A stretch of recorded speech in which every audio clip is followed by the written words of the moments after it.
देश के सबसे बड़े मैसेजिंग प्लेटफॉर्म व्हाट्सएप के सीईओ अब कुणाल शाह होंगे, जो कि एक भारतीय हैं।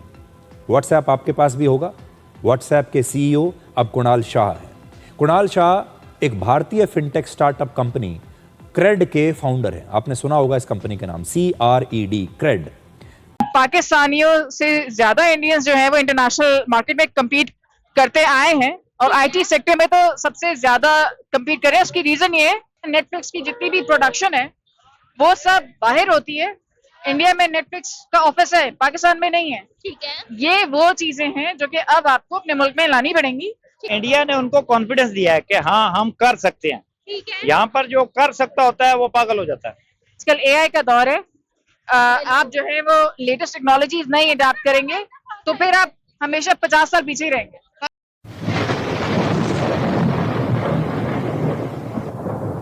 नमस्कार दोस्तों, स्वागत है आपका हिंदुस्तान डॉट में। दोस्तों, Indian origin Kunal Shah WhatsApp के नए सीईओ बन गए हैं और कुणाल शाह को व्हाट्सएप के नए सीईओ बनते देख पाकिस्तानी पब्लिक बहुत परेशान है और कहते हैं कि इंडियन दुनिया की टॉप कंपनी को लीड करते हैं। आज दुनिया की सभी बड़ी कंपनी को इंडियन लीड कर रहे हैं और दूसरी साइड पाकिस्तानियों को अच्छी जॉब भी नहीं मिलती। तो आइए दोस्तों, बिना टाइम वेस्ट किए वीडियो में आगे देखते हैं कि पाकिस्तानी पब्लिक इंडियन सीईओ और इंडियन एजुकेशन सिस्टम के बारे में क्या कहती है। अगर आप नहीं है तो पहले चैनल को सब्सक्राइब कर लीजिए और वीडियो को अंत तक देखें। पाकिस्तानियों से ज्यादा इंडियंस जो है वो इंटरनेशनल मार्केट में कम्पीट करते आए हैं और आईटी सेक्टर में तो सबसे ज्यादा कम्पीट कर रहे हैं। उसकी रीजन ये है कि उनकी policies, IT policies, export policies हमसे काफी बेटर है। ठीक है, किस किस्म की आप पॉलिसीज की बात करिए, कैसी पॉलिसीज होनी चाहिए? रिलैक्सेशन जो है वो देनी चाहिए।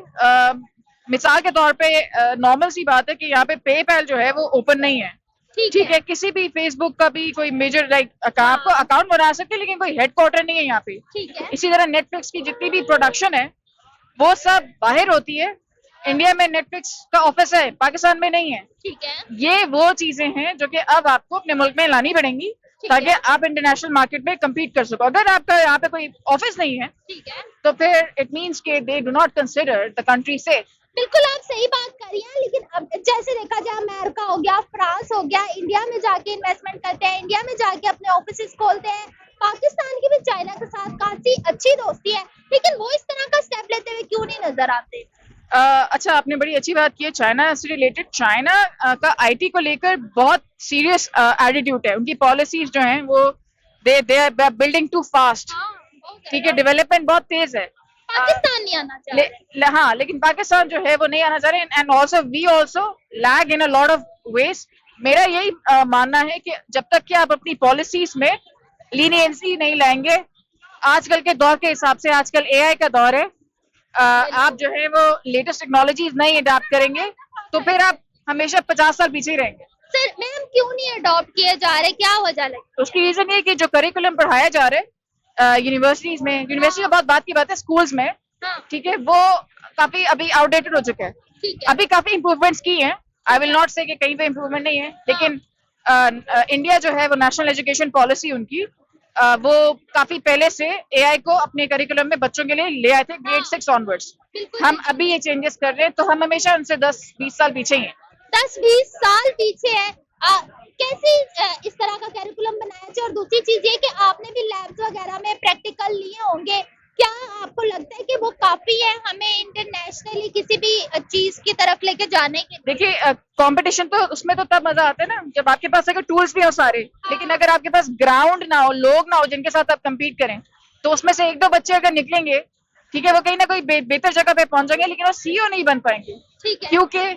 क्योंकि वो अपने मुल्क में एक कॉम्पिटिटिव ग्राउंड नहीं देख रहे, वो किसके साथ कम्पीट करें? लेकिन मैम एक चीज ये भी तो है ना, इंडिया के जो तालीम हासिल करते हैं, अच्छी जगह जाते हैं, उसके बाद वहाँ के अपने कंट्री के लिए कुछ करते हैं। हमेशा से देखा जाता है वहाँ की जो बड़ी बड़ी कंपनीज है, रिलायंस वगैरह, उनके अपने मुल्क में ही लोग काम कर रहे हैं। इधर अवाम जो है वो बाहर चले जाते हैं, फिर फैमिली समेत बाहर शिफ्ट हो जाते हैं। इसकी रीजन ये कि यहाँ पे भी कोई जो है वो प्राइवेट सेक्टर में भी और गवर्नमेंट सेक्टर में भी कोई आईटी जायंट नहीं पैदा कर पाया पाकिस्तान।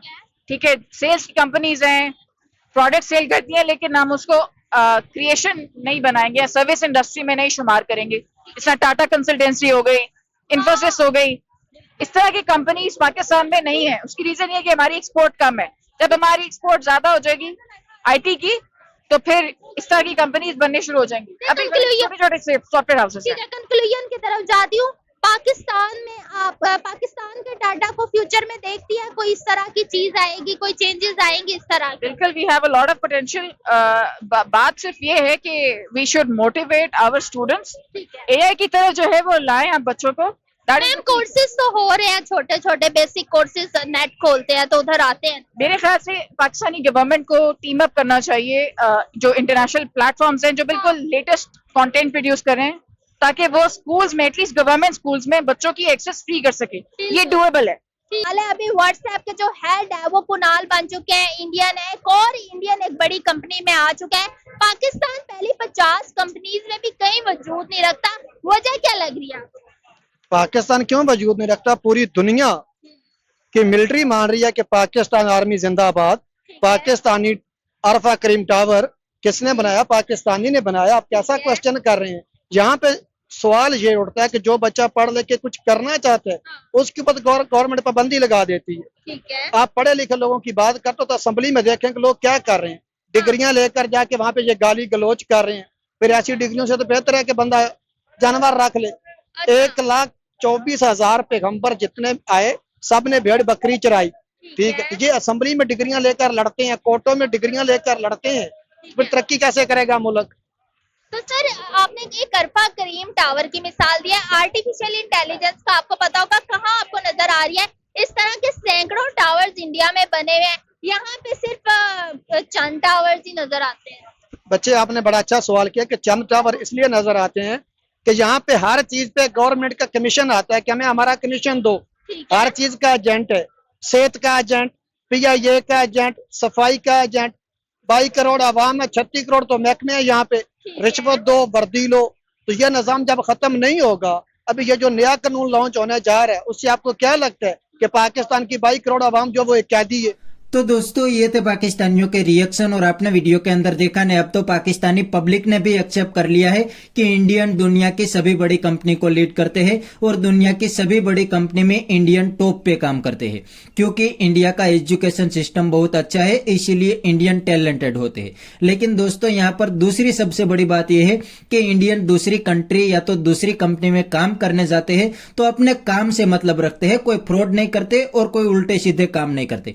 इसीलिए कंपनी वाले को इंडियन पे ज्यादा भरोसा होता है और इंडियन को बड़ी बड़ी पोस्ट पे काम करने का मौका देते हैं। और दूसरी साइड पाकिस्तानी क्या करते हैं? पाकिस्तानी एक तो पाकिस्तान से फर्जी डिग्री लेते हैं और काम करने के बहाने दूसरी कंट्री में जाते हैं, लेकिन वहां जाके उल्टे सीधे काम करते हैं, मतलब क्राइम करते हैं या तो भीख मांगने का काम करते हैं। इसीलिए आज कोई भी कंट्री पाकिस्तानियों को वीजा देने के लिए भी तैयार नहीं है, क्योंकि एक तो ये फर्जी डिग्री लेते हैं, इसमें कोई टैलेंट नहीं होता, और वहां जाके भी अच्छा काम नहीं करते, वहां जाके भी फ्रॉड करते हैं या तो 2 नंबरी के ही काम करते हैं। तो बस दोस्तों आज के वीडियो में इतना ही। अगर आपको ये वीडियो पसंद आई है तो वीडियो को लाइक शेयर कर दीजिए और चैनल को सब्सक्राइब करना मत भूलिए। थैंक यू, मिलते हैं नेक्स्ट वीडियो में।